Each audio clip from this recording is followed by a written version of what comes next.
Aside from the Archons for the last 3 nations we haven't visited yet, and the rest of the Fatui Harbingers, Varka is up there with them as one of the most important characters we haven't met yet. He is essentially Mondstadt's head of state, being the actual Grandmaster of the Knights of Favonius, so his absence must be felt strongly by the nation, right? Right? Well, the thing is, actually we did already manage to tame a whole ass destructive dragon even without Varka's contribution at all, so we the players would likely get the impression that the knights are rather fine, even without their commander-in-chief. Instead, we've gotten so used to Gunnhildr being Mondstadt's head of state, and it's not only us, even many of the playable characters have expressed a high regard for Jean and have seemingly become very comfortable under her leadership. It's as if the acting part of the Acting Grandmaster title starts to seem rather clunky and unnecessary. So this begs the question, do the knights really need Varka's leadership? And that's the question I'll try to weigh in on today. I know Varka isn't released yet and many things could change upon a character's release, so I can only approximate Varka's personality. Please do remember that this is just one interpretation of Varka's character and I'm prepared to be wrong about it. Aside from that, I have 2 other disclaimers. One is that this video is not meant to discuss whether Varka is a good leader or not, but rather whether he fits the job description of the Grandmaster. Because for example, being a good leader in the form of an orchestral conductor doesn't automatically translate into being a good CEO of a corporation. The second disclaimer is that Jean is one of my favorite characters in the game, so I guess you can expect my arguments to be biased in favor of her. So do take that into account as well if you want to evaluate the points I will raise later on. So with that, let's get into the video. When you think of a knight in general, you'd imagine them with armor and wielding weapons as they fend off the kingdom's enemies in medieval Europe. They're usually brave and possess a certain amount of combat prowess as they serve the kingdom's or the royalty's line of defense. Now the thing is, the Knights of Favonius do initially seem to fit our image of how knights were like in European history, but Genshin adapted that concept with a little twist. Instead of the knights serving as the defensive branch of Mondstadt's government, they are essentially the entire government. I think this is why one of my acquaintances from before told me that Mondstadt was basically under military rule, but I would personally beg to differ because I think the knights come across to me as more of administrators with combative prowess rather than soldiers who administrate, if that makes sense. Yes, of course, lots of the recruitment processes involve combat tests, but the knights who are actually in the organization already work on various things like logistics and coordination, transportation, festival organization, diplomacy, and social work.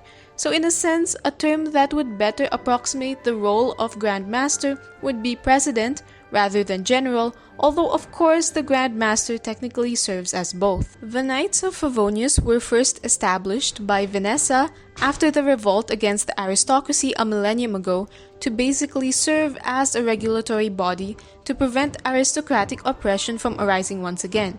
And thus she became its first Grandmaster. Since then, Grandmasters over time are expected to be living legends, practically bearing the titles of either Wolf Knight or Lionfang Knight, which also bears the same word as Dandelion Knight in German. So it seems like the most important qualification of a Grandmaster has to be their character or personality first and foremost. They have to be virtuous and more or less incorruptible even when holding a high position, and they have to be charismatic enough to inspire the rest of the knights to follow them naturally without force. In fact, the dual nature of the Grandmaster, being a Lionfang and Dandelion Knight, suggests that they're supposed to be brave and also compassionate. Becoming a Grandmaster might even be something predestined, considering how Jean's constellation bears a lion, coinciding with the term Lionfang Knight. Although, in some sense, the qualifications for becoming a Grandmaster might seem kind of vague, it's probably to leave room for adjustment to the current political climate as well as the judgment of older knights. For example, let's say you're living during a time of war with another nation, the knights might want to choose a Grandmaster who seems intimidating and is known to be very fearsome in combat. Older knights who are contributing to the selection process might choose someone that mirrors the traits of the Grandmaster from their time, or someone who can compensate for the weaknesses of the former Grandmaster. Also, it's important to consider power dynamics among the knights, because below the Grandmaster are the Master and the Captains. So if a lot of the captains are kinda outspoken, you might need a Grandmaster who serves as a good mediator. If the captains are a bunch of workaholics, then the Grandmaster would need to be someone who can distribute the workload efficiently. But that also depends on the kind of leadership potential that is available currently. For example, even if the knights need a Grandmaster who's proficient in organizing logistics, many of the talented coordinators in the knights might be too meek and self-conscious to serve as the Grandmaster, so they might choose a leader who's not that great at logistics, but can help direct the talented coordinators on what to do. An interesting thing about the structure of the Knights of Favonius now is that they're currently split into two groups, one to help run the nation and the other one to go on the expedition. This seems to highlight the distinction between a combat-oriented Grandmaster and an administration-oriented Grandmaster, even if, as I said, one person is supposed to serve as both. Right now, it's obvious that Jean is the administrator and Varka is the combatant. This leads me to think that even if Jean was the actual Grandmaster and Varka was the master or deputy, I'm thinking they would probably still keep Jean in the city and send Varka on the expedition because of their respective strengths. This is not to say that Jean can't fight and Varka can't govern, but they could better serve Mondstadt with Jean taking care of logistical concerns and Varka on the front lines. Jean's character story itself says he is the knight of new frontiers and legendary conquests, while she is the knight of maintaining peace and freedom. Now, in Tivat's current socio-political climate, many nations are currently undergoing structural changes in response to crises induced by the Fatui, which means that the threats to each nation are more complex now, and the nations will have to interact differently with each other as a response. Since the Fatui schemes consist of more well-coordinated manipulations, you can't really use brute force as a way to solve this. You're going to have to rely on diplomacy and logistics more to outsmart them and foil their plans.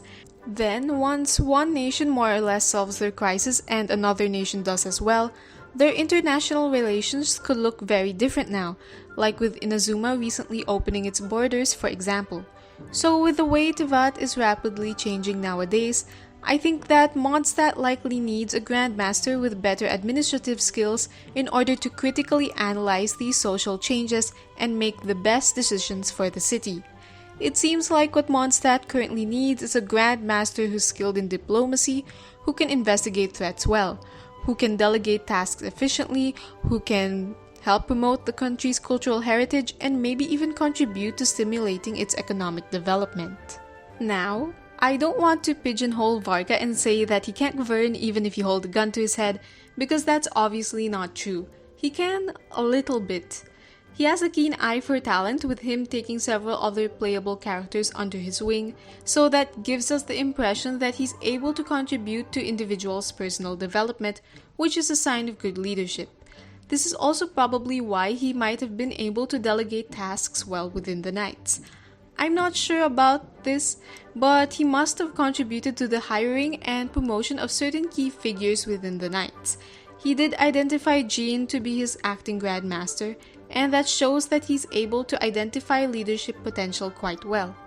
And his carefree attitude might be beneficial to complementing the strictness some of the Knights impose on themselves, so he can be considered their mood maker or morale booster in a sense. But the thing is, before leaving for the expedition, Varka already told Jean, "I'll leave things here to you. I mean, you've basically been doing my job for years now anyway," suggesting that Jean had been filling in for most of his administrative work for perhaps as long as Jean had been master. This indicates that logistical stuff doesn't seem to be Varka's strong suit. Things that Jean has already done that I don't think Varka would be comfortable with are organizing festivals, writing to other heads of state, and actually reviewing tax reports. That especially will make Varka's head hurt a lot. Anything that has to do with paperwork, I'm guessing he probably resents it. Even though it's a huge part of the job of a Grandmaster, even though Varka used to say that he needed to do more important things than that, apparently.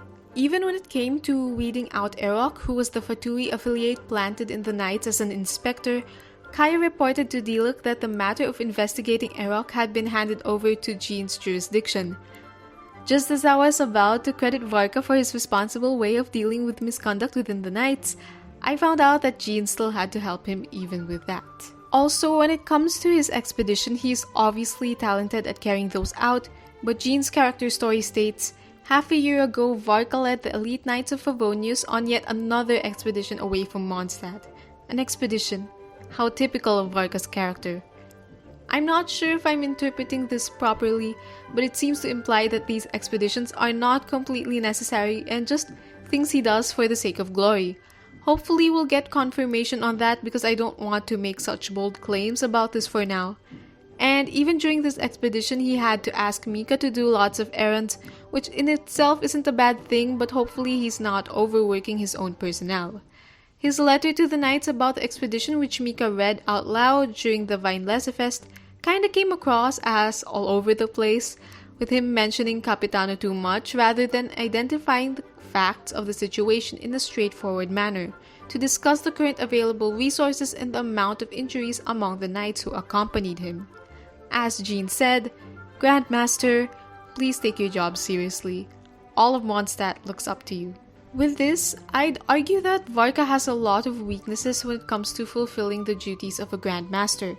This doesn't mean that he has no leadership skills, because he could serve as a great general who's able to plan combat strategies for his team, but it doesn't necessarily translate to talent for governance and overseeing logistical concerns. Of course, he can probably still improve in the long run, but for that to happen, it would require initiative from his end to learn what his subordinates are doing so that he can have a better understanding of how to guide them. However, if I'm gonna speak from an efficiency standpoint alone, then I think it would be better to give Varka a new role in the Knights that he can perform better, so that each Knight matches their job description nothing short of perfectly. This way, job specialization can be better implemented so that each Knight can flourish doing what they do best, and through this, the organization might be able to accomplish more work faster. So with that, I'm gonna share with you my ideas for some tiny bit of restructuring within the Knights of Favonius that would help give Varka a better job that suits him. As I said earlier, Varka is well known to be able to identify budding talent as well as mentor these people on a personal level, both in terms of combat and personal growth. Because of this, I think he'd really suit the role of recruitment officer or combat trainer. He could play a huge role during nightly examinations, helping to take the pressure off of the Grandmaster, and he can even help the new recruits hone their skills through intensive combat training sessions. That would put him in a similar position as Iwakura Michihiro, who was the sword instructor of the Kujou clan, which earned him the title of Doin. That way, Varka could do what he does best without burdening the central command of the Knights, which involves itself with more administrative matters. So he could escape the paperwork while also still helping the Knights in his own way that would make him feel good about himself. When this happens, we can then expect Jean to be the new Grandmaster, and the citizens of Mondstadt would have already been used to her efficient execution of complex tasks. She's proven herself time and again, making many characters perceive her as a natural-born leader, perhaps because of her supposed similarities with Vanessa herself. Being the official Grandmaster might seem like more work for Jean, but one, she already does the same amount of work already, and two, I think there's a very good way to help balance Jean's workload if Varka gets relegated to being a recruitment and training officer.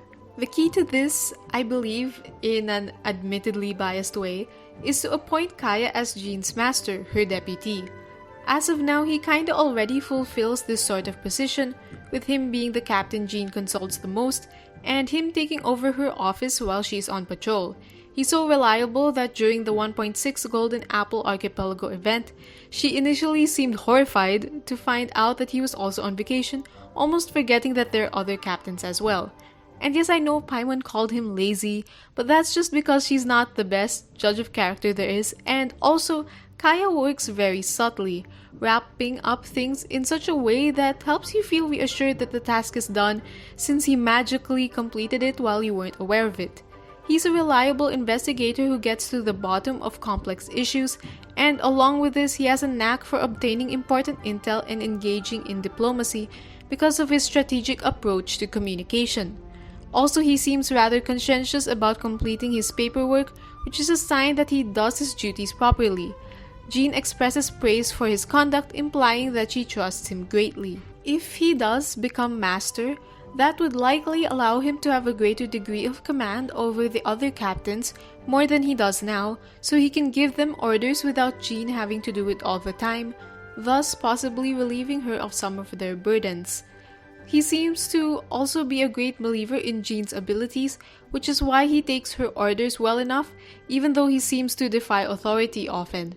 Both of them will form a synergistic tandem when it comes to leadership, since they can split their roles more efficiently due to their varied skill sets and their shared willingness to fulfill their duties, even if some of them are boring as hell.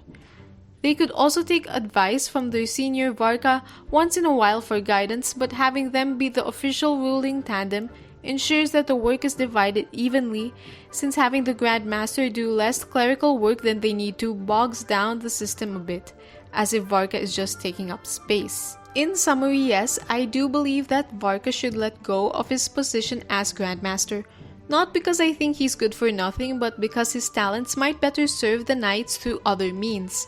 With that, however, I do want to be proven wrong in some sense, like I would want to learn more about Varka's strengths once we meet him, so that I can support yet another playable character from the Knights, since they're my favorite organization in the game. I hope he contributes to the plot well, and I hope he can also continue to develop as a leader as we journey along with him. I think there's still room for us to get to know him better, and I think his characterization might make me want to pull him if he does become playable. And I hope that Varka Stans will be happy with how he's written as well. Anyway, as I said, I don't expect you guys to agree with me, so I'm looking forward to hearing your thoughts about Varka's role as Grandmaster as well. Leave a like and a comment and subscribe to my channel if you want to listen to more extensive personality analyses like this, especially if you like Mondstadt because it's also my favorite region. And I'll see you in the next video.